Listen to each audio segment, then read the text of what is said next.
రాష్ట్రానికి న్యాయం జరిగేదాకా పోరాడాలని పార్లమెంట్ ఉభయ సభల నుంచి సస్పెండ్ చేసిన వెనక్కి తగ్గొద్దని టీడీపీ ఎంపీలకు దిశానిర్దేశం చేశారు సీఎం చంద్రబాబు.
రాష్ట్రానికి న్యాయం జరిగేదాకా పోరాడాలని పార్లమెంట్ ఉభయ సభలను ఉద్దేశించి సస్పెండ్ చేసిన వెనక్కి తగ్గొద్దని టీడీపీ ఎంపీలకు దిశానిర్దేశం చేశారు చంద్రబాబు. పూర్తి వివరాలు మా ఏపీ బ్యూరో చీఫ్ రామారావు అడిగి తెలుసుకుందాం. రామారావు, చెప్పండి, టీడీపీ ఎంపీలకు చంద్రబాబు చేసిన దిశానిర్దేశానికి సంబంధించి పూర్తి వివరాలు.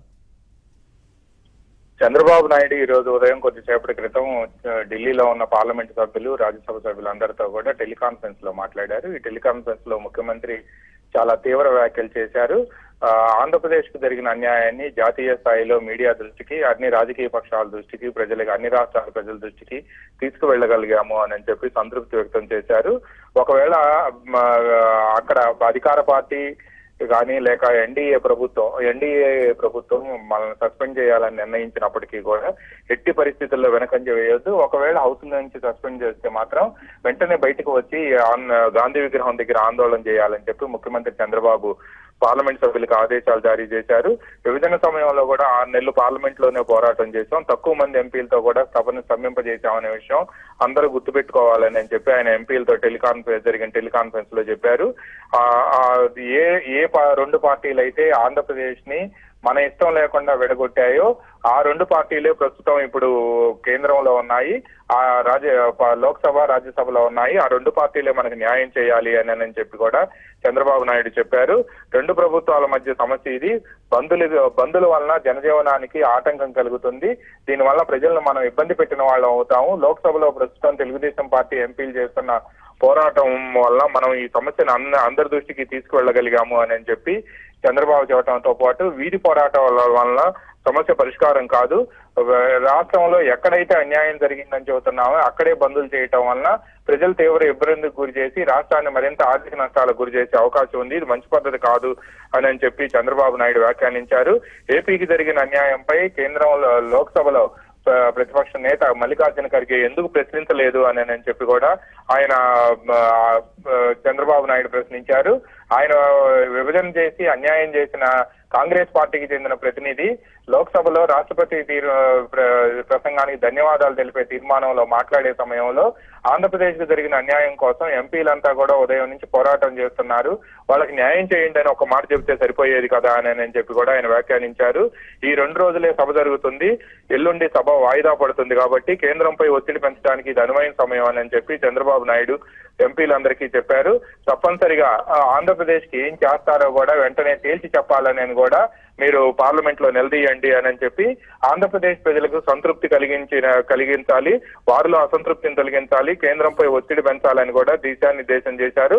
పునర్వ్యవస్థీకరణ చట్టాన్ని మాత్రమే మనం అమలు చేయమని కోరుతున్నామని చెప్పి కూడా చంద్రబాబు ఈ సందర్భంగా ఎంపీలకు గుర్తు చేశారు.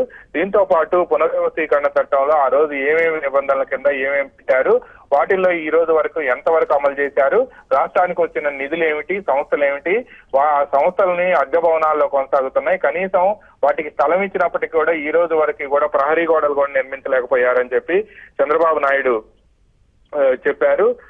దీంతో పాటు పునర్విభజన చట్టంలోని స్ఫూర్తిని ప్రాతిపదికగా తీసుకొని ఆంధ్రప్రదేశ్ కి న్యాయం చేయాలని చెప్పి పునర్విభజన చట్టంలో కూడా చాలా అంశాల్లో కూడా రాష్ట్రానికి సంబంధించిన చాలా అంశాల్లో కూడా పరిశీలించాలి అని చెప్పి ఎగ్జామిన్ చేయాలి అని చెప్పి ఇటువంటి పదాలు వాడటం వలన ఈ రోజు ఆ పదాలను సాగ్గా తీసుకొని కేంద్రంలో బీజేపీకి సంబంధించిన మంత్రులు వ్యాఖ్యానించడం దురదృష్టకరం అని చెప్పి కూడా ఆయన వ్యాఖ్యానించారు. తప్పు చేసింది కేంద్రమే కాబట్టి ఆ తప్పును సరిదిద్దాల్సిన బాధ్యత కూడా కేంద్రం పైనే ఉంది అని చెప్పి కూడా ఆయన చెప్పారు. ఈఏపీలకు నాబార్డు నిధులు కావాలి, నాబార్డు నుంచి నిధులు ఇప్పించాలి అని చెప్పి నిన్న ఆంధ్రప్రదేశ్ ముఖ్యమంత్రి చంద్రబాబు నాయుడు కోరుతున్నారని చెప్పి నిన్న రాజ్యసభలో అరుణ్ జైట్లీ చేసిన ప్రకటనపై కూడా చంద్రబాబు నాయుడు టెలికాన్ఫరెన్స్ లో ఎంపీలకు వివరించారు. ఈఏపీలకు నాబార్డు నిధులే కాదు, హట్కో ఇతర ఏజెన్సీల నుంచి నిధులు కూడా అడిగాం. కేవలం నాబార్డు నిధుల గురించి ప్రస్తావించి మిగిలిన వాటిని వదిలేయటం కరెక్ట్ కాదు అని కూడా చంద్రబాబు నాయుడు ఈ సందర్భంగా అరుణ్ జైట్లీ చేసిన వ్యాఖ్యలకు కౌంటర్ ఇచ్చారు. లాలూచీ రాజకీయాల్లో వైఎస్ఆర్ కాంగ్రెస్ పార్టీ ప్రస్తుతం కేంద్రంలో కాలం గడుపుతుంది అని కూడా చంద్రబాబు వ్యాఖ్యానించారు. లాలూచీ పడే బెయిల్ తెచ్చుకున్నారు, కేసులు మాఫీకే లాలూచీ పడాలని చూస్తున్నారని కూడా ఆయన చెప్పడంతో పాటు టీడీపీని చిత్తశుద్ధిని ఎవరూ శంకించలేరని కూడా చంద్రబాబు వ్యాఖ్యానించారు. Thank you Ramarao. పార్లమెంట్లో ఇవాళ టీడీపీ ఎంపీల కార్యాచరణపై మరిన్ని వివరాలు మా ఢిల్లీ బ్యూరో చీఫ్ కృష్ణ అందిస్తారు. కృష్ణ, చెప్పండి, పార్లమెంట్లో ఇవాళ టీడీపీ ఎంపీల కార్యాచరణ ఎలా ఉండబోతోంది? నరేష్, కొద్దిసేపటి క్రితం టీడీపీ పార్లమెంటరీ పార్టీ నేత కేంద్ర మంత్రి సుజనా చౌదరి నివాసంలో ఎంపీలంతా సమావేశమయ్యారు. ఈ సమావేశం సందర్భంగా AP CM Chandrababu Naidu teleconference లో వారితో మాట్లాడారు. ఈ రోజు అనుసరించాల్సినటువంటి వ్యూహాన్ని ఆయన ఖరారు చేశారు. మరోపక్క పార్టీ నేత గాలి ముద్దుకృష్ణ నాయుడు మృతి చెందినప్పటికీ కూడా ఈ రోజు పార్లమెంట్ లో కొనసాగించాల్సిందే, ఏపీకి జరిగినటువంటి అన్యాయాన్ని కేంద్రం దృష్టికి తీసుకురావడానికి తమ నిరసన ప్రదర్శనను కొనసాగించాల్సిందని కూడా దిశానిర్దేశం చేశారు. అయితే ప్రధానంగా ఈ రోజు పార్లమెంట్ లో ఒక ముఖ్యమైనటువంటి రోజు అని చెప్పుకోవచ్చు. ఎందుకంటే రాష్ట్రపతి ప్రసంగానికి ధన్యవాదాలు తెలిపే తీర్మానంపై ఈ రోజు ప్రధాని మోదీ పార్లమెంట్ లోక్సభలోను అటు రాజ్యసభలోను సమాధానం చెప్పబోతున్నారు. కాబట్టి లోక్సభలో ఈ రోజు ఉదయం 11 గంటలకు ప్రశ్నోత్తరాల సమయం తర్వాత 12 గంటలకు మోదీ ఈ యొక్క సభను ఉద్దేశించి ప్రసంగించే అవకాశం ఉంది. కాబట్టి మోదీ మాట్లాడుతున్న సమయంలోనే తను నిరసన వ్యక్తం చేయాలని కూడా టీడీపీ ఎంపీలు భావిస్తున్నారు. నిన్న కూడా మోదీ ఏదైతే సభలో కూర్చున్న సమయంలోనే ఆయన సమక్షంలోనే తమ నిరసన గళాన్ని ఉధృతం చేశారు. ఏపీకి కలిగినటువంటి అన్యాయంపై మోదీ మౌనాన్ని వీడాలంటూ కూడా వారు పదే పదే ఆయన సమక్షంలోనే డిమాండ్ చేయడం కూడా ప్రాధాన్యత సంతరించుకుంది. అదే సమయంలో మోదీ సమక్షంలోనే మల్లికార్జున్ ఖర్గే కాంగ్రెస్ ప్రతిపక్ష నేత మల్లికార్జున్ ఖర్గే మీరు ఆ యొక్క నిరసన ప్రదర్శనలు మోడీ ముందు వెళ్ళి చేయండి, నా ముందు ఎందుకు చేస్తారంటూ ఆయన చేసినటువంటి వ్యాఖ్యలు కూడా ప్రాధాన్యత సంతరించుకున్నాయి. ఈ నేపథ్యంలో ఈ రోజు పార్లమెంట్ లో రాష్ట్రపతి ప్రసంగానికి ధన్యవాదాలు తెలుపుతూ ప్రధాని మోదీ ప్రసంగించే సమయంలో టీడీపీ ఎంపీలు ఏం చేస్తారన్న దానిపైనే సర్వత్రా ఉత్కంఠ నెలకొన్నదని చెప్పుకోవచ్చు. మోదీ ప్రసంగించే సమయంలో కూడా తాము నిరసన వ్యక్తం చేస్తాం, వెల్లోనే ఉంటామని కూడా వారు పదే చెప్తున్నారు. కానీ బీజేపీ నేతలు అదేవిధంగా పార్లమెంటరీ పార్టీ మంత్రి అనంత్ కుమార్ మాత్రం మీరు ఎంతైనా చేసుకొని మోడీ మాట్లాడేటప్పుడు మాత్రం మీరు వెల్లోకి రావద్దు అంటూ ఇప్పటి నుంచే కొంత రాయబారం చేసే ప్రయత్నాలు అయితే చేస్తున్నారు. ఈ రోజు ఉదయం సుజనా చౌదరి అదేవిధంగా సీఎం రమేష్ తో పాటు మరికొంతమంది ఎంపీలకు కూడా ఆయన ఫోన్ చేసి మరి ఈ విషయాన్ని బతిమలాడినట్టుగా మనకు తెలుస్తుంది. అయినప్పటికీ వెనక్కి తగ్గేది లేదు. నిన్న అరుణ్ జైట్లీ అదేవిధంగా పీయూష్ గోయల్ చేసినటువంటి ప్రకటనలు డొల్ల ప్రకటనలు వాటిలో స్పష్టత లేదు.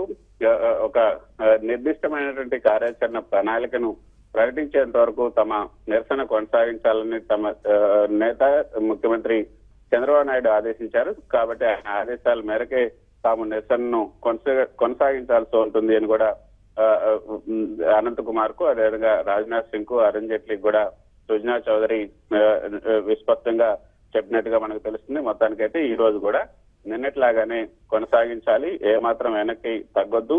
ఒకవేళ మీరు లోక్సభలో గాని రాజ్యసభలో గాని ఒకవేళ సస్పెండ్ అయితే, అంటే నిన్న కూడా స్పీకర్ సుమిత్రా మహాజన్ టీడీపీ ఎంపీలపై కొంత ఆగ్రహాన్ని వ్యక్తం చేశారు. మీరు ఇదే విధంగా మీ నిరసనను వ్యక్తం చేస్తే మీ పేర్లు తీసుకోవాల్సి ఉంటుంది, కాబట్టి పేర్లు తీసుకుంటే ఖచ్చితంగా వాళ్ళంతా సభ నుంచి బయటకు వెళ్లాల్సి ఉంటుంది, లేదంటే మార్షల్ చేత బయటకు గెట్టేయాల్సి ఉంటుంది.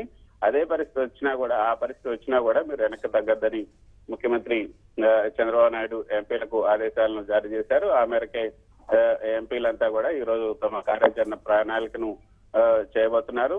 మొత్తానికి ఈ రోజు పార్లమెంట్ లో మోడీ ప్రసంగం సమయంలో టీడీపీ ఎంపీలు ఏం చేస్తారు అన్న దానిపైనే సర్వత్రా ఉత్కంఠత నెలకొని ఉందని చెప్పొచ్చు. Right, thanks for the updates Krishna.